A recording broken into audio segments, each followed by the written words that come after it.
Namaste and a very good morning to you. Welcome to your daily briefing. Look, things are moving fast out there, right? So let's take a breath and try to make some sense of it all with some calm, clear analysis. We're going to connect the dots on everything from the big global headlines that are, believe me, hitting your wallet, all the way down to the quiet, powerful stories of individuals who are shaping our world from the ground up. So here's our game plan for today. We're going to start with the big pressures squeezing India right now, then see how our systems are holding up under all that heat. After that, we'll dive into the tough conversations shaping society. Then we'll shift gears to look at future plans, celebrate some amazing individual heroes, and finally, we'll zoom out for a quick look at the wider world. Ready? Let's get into it. You know, every country is constantly being shaped by forces pushing and pulling on it. But right now, that pressure feels, well, pretty intense. We're basically looking at a triple threat today. You've got pressure from some big global economic chess moves, pressure from the raw, unpredictable power of Mother Nature, and pressure from these simmering security risks that, honestly, you can never take your eye off. Let's break each one down. And we are starting with a number that really landed like a punch to the gut this morning, 50%. That's right. As of today, the United States has officially hit the go button on a massive 50% tariff on a whole range of Indian goods. Now, this is not a small tweak. We are talking about a direct hit on $60.2 billion of our exports. And you better believe the markets felt it instantly. The Sensex just went into a nosedive, tumbling over 849 points, and the Nifty, well, it followed right behind, dropping 255. This isn't just numbers on a screen. This is a shockwave that travels from the trading floors in Mumbai straight to the factories and workshops all over the country that depend on selling to America. It's a very abrupt, very expensive reminder of just how tangled up our economy is with global politics. So what's with the sudden economic hostility? I mean, why now? Well, the official line from Washington points the finger at India's continued buying of Russian oil, but this quote here really nails it. This isn't a trade spat, it's economic statecraft. Statecraft is just a fancy way of saying countries are using every tool they have, not just armies, but money, trade, you name it, to get what they want. The US is basically flexing its muscles as a huge customer to put political pressure on Delhi's foreign policy. And this puts India in an incredibly tricky spot, right? Trying to balance its independence, its very real energy needs, and its vital partnership with the West. It's a high-stakes game where our exports have suddenly become pawns on a global chessboard. So, while that economic storm is brewing, a literal, and I mean tragic one, has been unfolding in Jammu and Kashmir. We have to pivot from the pressure of politics to the immense and frankly unforgiving pressure of nature. Really severe monsoon rains have just unleashed devastating floods and landslides across the region. And tragically, 5 people lost their lives in a single landslide, just a heartbreaking loss. Authorities are saying that major rivers like the Jhelum and Chenab are now surging way past their danger levels. It's just a stark, painful reminder that some of the biggest fights we have aren't with other countries, but with our own changing climate, which tests our infrastructure and our spirit every single year. And for our third point of pressure, let's turn to national security, but specifically on the financial front lines. The Reserve Bank of India, the RBI, has sent out a really critical message to all banks, basically telling them to tighten the taps. They've been instructed to ramp up their scrutiny, big time, on any funds that are flowing indirectly from Pakistan. Why? Because there's a high-risk assessment that these channels could be used to fund, well, things we don't want funded, including arms. You can think of the RBI as the nation's chief financial detective, telling every bank teller to get out their magnifying glass. It's a crucial and pretty quiet part of national security. You follow the money to stop it from causing trouble. Okay, so we've seen the pressures, right? Economic, natural, security, all of it. The big question is, how's the system holding up? Is it cracking under the strain, or is it holding the line? This next section is kind of like the system's report card, and we're seeing a clear, and I have to say, very welcome theme emerge: accountability. And we are seeing this accountability thing play out at every level. Let's connect the dots here. First, right at the top, the Supreme Court has ordered a special investigation team to do a full-blown probe into Reliance's very high-profile Ventara project. They're looking at everything: animal welfare, the finances, the whole shebang. This sends a huge message. No project, no matter how big or influential, is above scrutiny. Second, the Supreme Court is also tackling that infamous problem of judicial delays. You know the one. They've now mandated that if a lower court doesn't give a verdict within 3 months, that case has to be reassigned. This is a direct shot at that old saying, justice delayed is justice denied, and it's a massive step towards rebuilding faith in the system. And third, down at the city level, after all those frustrating breakdowns on the Mumbai monorail, the MMRDA didn't just issue a statement. Nope, they took action. 2 senior officials suspended, inquiry launched. See the pattern? From the highest court in the land to a city's transport authority, the message is clear. You have to answer for your actions. All right, so if that last section was about the system trying to draw clear lines of right and wrong, this next part, this is where those lines get incredibly blurry and frankly get fought over.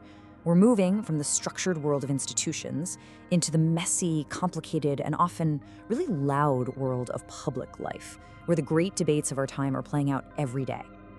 And here is just a perfect snapshot of how polarized these debates can get. So a press conference was organized in Delhi. The purpose? To release a report about evictions and detentions in Assam, an incredibly sensitive and complicated issue. The goal was simple: have a civil discussion, present the research. But the reality? It was chaos.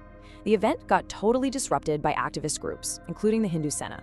They started chanting slogans, and they turned what was supposed to be a dialogue into what one source perfectly called an ideological battleground. And that's a worrying sign, isn't it? That on some of our most critical issues, the space we're actually talking to each other is shrinking, and it's being replaced by just raw emotional shouting. And this tension isn't just at public events, it's erupting right inside our legislative assemblies.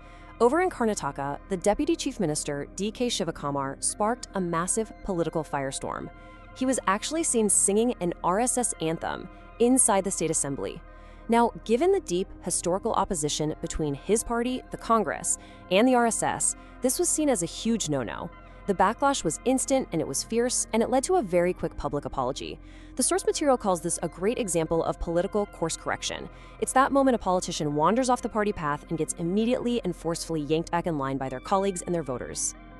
Now let's switch gears to a debate that's happening not in the halls of power, but quietly inside millions of bodies across the country. A new global study has flagged a silent health crisis, and this chart really tells the story. We are seeing a terrifying rise in liver cancer that's related to a condition called MASH, and India, along with China and the US, is carrying the heaviest burden. So let's break this down. It often starts with things we see everywhere, like obesity and type 2 diabetes. Those conditions can then lead to a fatty liver and then damage. From there, the liver can get scarred. That's called cirrhosis. And for a scary number of those people, the final devastating step is liver cancer. And the absolute worst part of this, as the chart points out, is that there are often no early symptoms. It's a slow-motion public health crisis that is just building and building in silence. And while we're on health, this next story poses a deeply troubling question for thousands of people. A crisis is brewing because the Association of Healthcare Providers has announced they are going to suspend all cashless services for 2 major insurers, Bajaj Allianz and Care Health, starting September 1st. At its heart, this is a business fight between hospitals and insurance companies over costs and payments. But the real victims here, the people caught in the crossfire, are the patients. Can you imagine needing urgent surgery only to be told your insurance card is basically useless for cashless treatment? It just exposes this critical vulnerability in our healthcare system where a financial disagreement can directly threaten someone's access to life-saving care. All right, we've spent a lot of time on the immediate headaches and debates. Let's now pivot and look towards the horizon. How is India actually preparing for the challenges of tomorrow?